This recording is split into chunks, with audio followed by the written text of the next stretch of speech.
朝もやが立ち込める11月の冷え込み、街路樹の銀杏が静かに黄金を散らす。さっさっと響く竹ぼうきの音。私の朝はいつもこの音から始まる。使い古された色あせた作業着、何度も縫い直した大きな手のひら。今日も冷えますね。誰に言うでもなく独り言がこぼれる。白い息が朝の光に溶けていく。1円にもならない公園の掃除。近所の人々は不審な目で見送る。あの人、仕事もないのかしら。背中に突き刺さる冷ややかなささやき。私はただ落ち葉を拾い集める。それが私の守るべき日常だから。公園のベンチに腰を下ろす。魔法瓶から注ぐ熱いほうじ茶。香ばしい匂いが少しだけ心を溶かす。その時、目の前を高級な革靴が通る。ピカピカに磨かれた都会の象徴。おじいさん、邪魔なんだけど。イヤホンをつけた青年が顔をしかめる。私の汚れた靴が彼のズボンに触れたらしい。すみません、すぐに退きますよ。私は慌てて身を縮める。青年は舌打ちを一つ残して去った。汚ねえな、本当に。小さな声が耳の奥に残る。かつてこの手で国を支える技術を磨いた。精密機械の心臓部をこの指が作った。でも今の私はただの汚い老人。時代は流れ、人は目に見えるものしか信じない。けたたましいエンジン音が静寂を破る。公園の入り口に真っ赤なスポーツカー。降りてきたのは仕立ての良いスーツの男。彼はスマホを片手に周囲を見回す。ここか、こんな寂れた場所が。男の視線が掃除をしていた私に止まる。おい、そこの作業員。私はゆっくりと腰を伸ばす。私に何かご用でしょうか。男は鼻をつまみ、私を値踏みするように見る。ここにビルを建てる計画があるんだ。こんな汚い公園、誰も喜ばないだろう。男の言葉は氷のように冷たかった。ここは子供たちの遊び場です。私の勝手だ。金で解決できないものはない。男は持っていた名刺を地面に放り投げた。田中商事 CEO 田中翔太。男が去った後、私はその名刺を拾い上げる。指先に伝わる冷たい泥の感触。私は胸のポケットから小さなものを取り出す。それはかつて贈られた最高技術者の勲章。今はもう誰にも見せることのない輝き。金で全てが買えると思っているのか。私の声は風にかき消された。しかし瞳の奥には静かな炎が宿る。この公園は私の亡き妻との思い出の場所。そして私が守り抜くと誓った土地。男はまだ知らない。この汚い老人が自分の運命を握っていることを。果たしてこの小さな公園の運命は、そして私の隠された正体が明かされる日はいつ訪れるのでしょうか。夕暮れ時、台所の匂い。娘の美咲が茶を運ぶ。お父さん、噂を聞いたよ。公園を壊してビルを建てる。そんな話が街に広がっている。美咲の顔には不安の影。私は黙って茶をすする。湯気の向こうに亡き妻の笑顔。あのベンチでよく笑い合った。守りたい、ただそれだけなのに。力のない老人の独り言。夜の静寂が胸にしみる。町の集会場、重苦しい空気。住民たちがひそひそと話す。開発が進めば便利になるわ。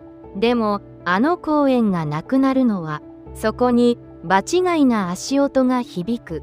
田中が部下を連れて現れた。高価な時計が光を反射する。彼は壇上で勝ち誇った顔。古いものは捨てるべきです。価値のない土地に光を当てる。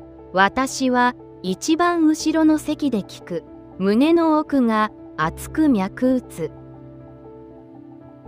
集会が終わり、帰り道、田中が私の前に立ちふさがる。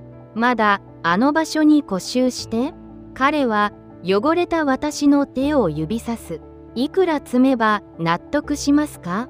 封筒を私の胸に押し付ける。中身は分厚い札束の感触。これで余生を楽しんでください。土いじりなんてお似合いだ。嘲笑が夜道に響き渡る。私は封筒を地面に置いた。金では動かない心もあります。田中の目が冷たく細まった。一人、自宅の書斎に入る。埃をかぶった古い木箱。鍵を開けると一通の書類。そこには私の救命が記されている。世界を変えた精密技術の父。かつての教え子たちは今や刺激。彼らが進めるこの再開発計画。実は私の承認が必要なはず。田中はまだ気づいていない。自分が誰の前に立っているのか。静かな怒りが確信に変わる。果たしてこの書類が開かれるとき、彼の顔はどう歪むのでしょうか。冷え込みが一段と厳しくなったある朝のことです。公園の入り口に巨大な影が落ちました。鈍い金属音を立てて現れたのは数台の重機。地面を揺らすその振動が私の足元まで伝わってきます。さあ、さっさと片付けろ。聞き覚えのある高圧的な声が響きました。田中がヘルメットを斜めにかぶって立っています。彼の背後には冷徹な顔をした作業員たち。私が毎日吐き清めてきたあのイチョウの道が無残なわだちによって汚されていきます。私の胸は張り裂けんばかりの痛みに襲われました。ここは単なる空き地ではありません。亡き妻と幼い頃の美咲が手をつないで歩いた場所。地域の老人たちがささやかな談笑を楽しむ場所。それを彼は無価値なゴミと呼び捨てにしたのです。待ってください。まだ話は終わっていないはずだ。私は震える声で重機の前に立ちふさがりました。しかし、田中は鼻で笑い、私を突き飛ばしたのです。冷たいアスファルトに私の膝が打ちつけられました。騒ぎを聞きつけて近所の人々が集まってきます。何事かしら、あのおじいさん大丈夫？不安そうなささやきが風に乗って流れてきます。田中は見物人たちに向かって大声で叫びました。皆さん見てください。この老害の姿を。自分の欲のために町の発展を邪魔しているんです。彼は泥に汚れた私の作業着を指さしました。こんな小汚い格好で毎日徘徊している男です。皆さんの安全のためにも早く排除すべきだと思いませんか？人々は顔を見合わせ目を伏せました。田中の後ろ盾である田中商事の力は強大です。逆らえば自分たちの生活に響くかもしれない。そんな恐怖が彼らの口を閉ざさせてしまいました。私は孤独という名の冷たい海に沈んでいくようでした。誰も私と目を合わせようとはしません。さあ、どきなさい。あなたの居場所はもうないんだ。田中は私の顔のすぐそばまで顔を寄せ、勝ち誇った笑みを浮かべ、低くささやきました。その吐息からは、金と権力への執着が漂っていました。お父さんに何を言っているんですか？人混みをかき分けて、美咲が飛び出してきました。彼女は、地面に倒れた私の肩を抱き寄せます。服をこんなに汚してひどすぎます。美咲の瞳には、大粒の涙が浮かんでいました。田中は彼女を冷ややかに一別しました。ああ、あの貧乏技術者の娘さんですか？親子揃って現実が見えていないようですね。身の程を知りなさい。あなたたちは踏みつぶされる虫に過ぎない。彼は私の足元にあった古い竹ぼうきを奪い取り、目の前でバキリと2つにへし折りました。美咲の肩が激しく震えています。彼女は私を守ろうと必死に声を殺して泣いていました。その涙が私の手の甲に落ちた瞬間、私の心の中で何かが音を立てて壊れました。それは長年守り続けてきた沈黙という名の壁です。怒りで視界が真っ赤に染まっていくのを感じました。しかし私は叫ぶことも殴りかかることもしません。ただ折れたほうきの破片を静かに拾い上げました。後悔することになりますよ。私の低い声は誰の耳にも届かないほど小さかった。しかしその一言にはかつての私が持っていた技術者の執念がすべて込められていました。夕闇が街を包み込む頃、私は一人書斎に座っていました。部屋の隅に置かれた黒電話が静かに佇んでいます。私は古い手帳のページをめくりました。そこには今や国を動かす立場となった教え子たちの番号。彼らにはこれまで一度も頼ったことはありません。技術者は自分の腕一本で立つべきだ。それが私の誇りであり、生き方だったからです。しかし、今はその誇りを別の形で使う時が来ました。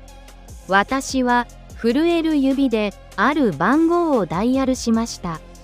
3回、4回呼び出し音が長く感じられます。はい、佐藤ですが、相手の声が聞こえた瞬間、私は静かに名乗りました。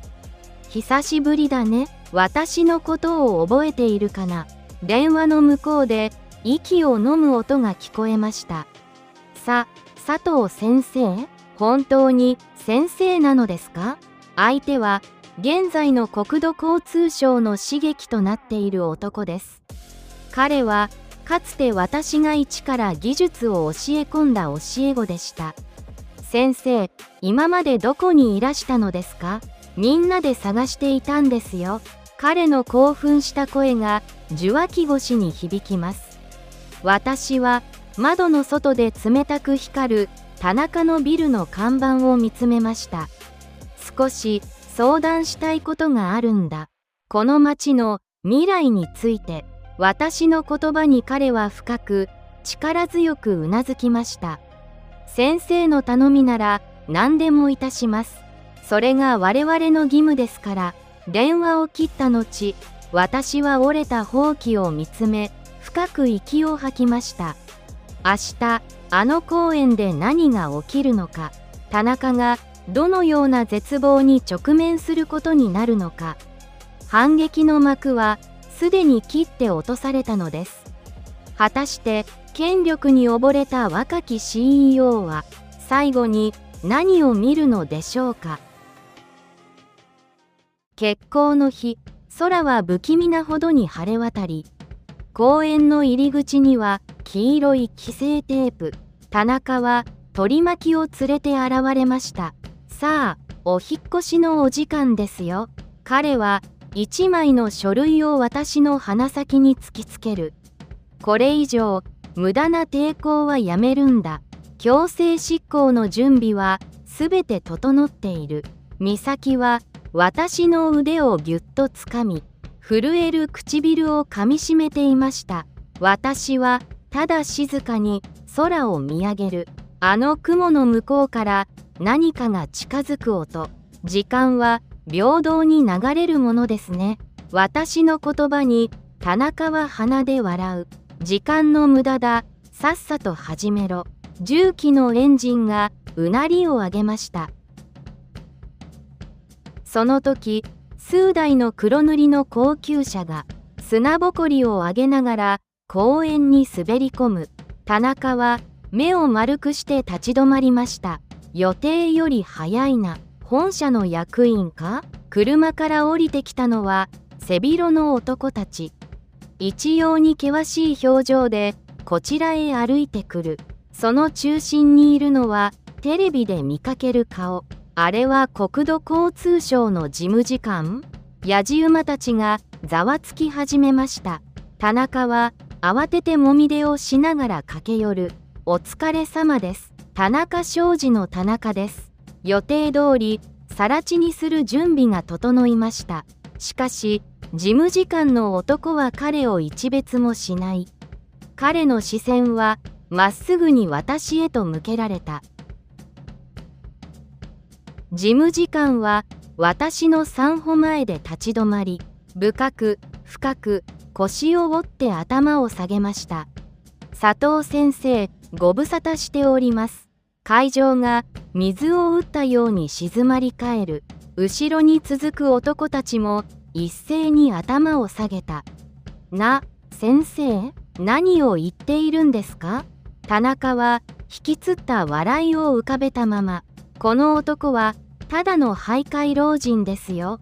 事務次官の男が静かに口を開きました。口を慎みなさい。この方は我が国の精密産業の礎を築いた佐藤健一先生だ。そしてこの土地の真の権利者であり、我々の再開発計画の最高技術顧問だ。田中の顔から一気に血の気が引いていく。手に持っていた書類がひらりと落ちました。契約書をよく読むべきでしたね。私は落ちた書類を静かに指さしました。地域の同意なき開発は即座に中止。それが私が提示した唯一の条件だ。事務次官が田中へ冷たく告げます。田中商事との契約はすべて白紙だ。君のような人の心を介さぬ者にこの町の未来を任せるわけにはいかない。田中はその場に崩れ落ちました。嘘だ、そんな、ありえない。昨日までの傲慢さはどこにもない。美咲が安堵の涙を流しながら私の手を強く握りしめてくれました。私は折れた竹ぼうきの破片を拾い上げ、静かに田中の足元に置きました。形あるものはいつか壊れます。でも人の思いは壊せはしない。夕暮れが公園を優しく包み込む。反撃の後はただただ暖かな風。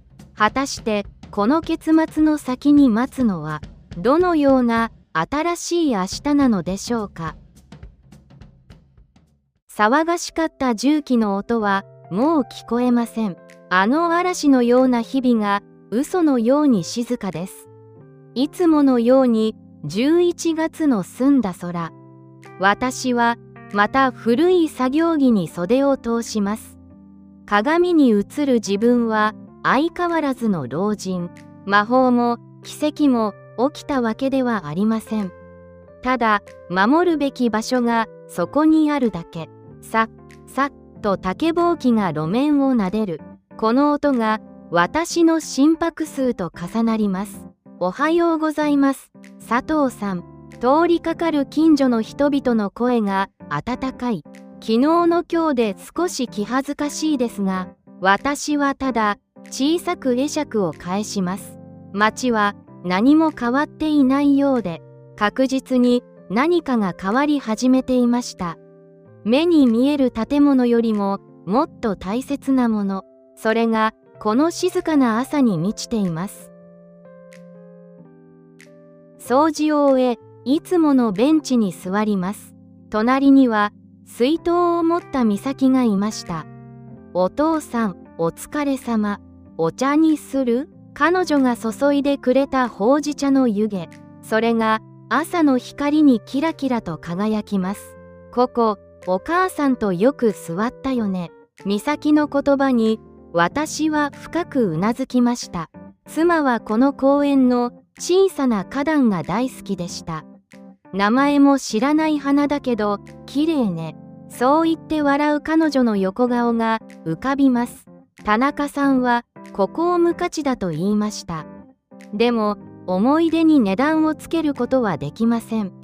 お父さんの仕事、私誇りに思うよ。娘の言葉が冷えた指先に熱を灯します。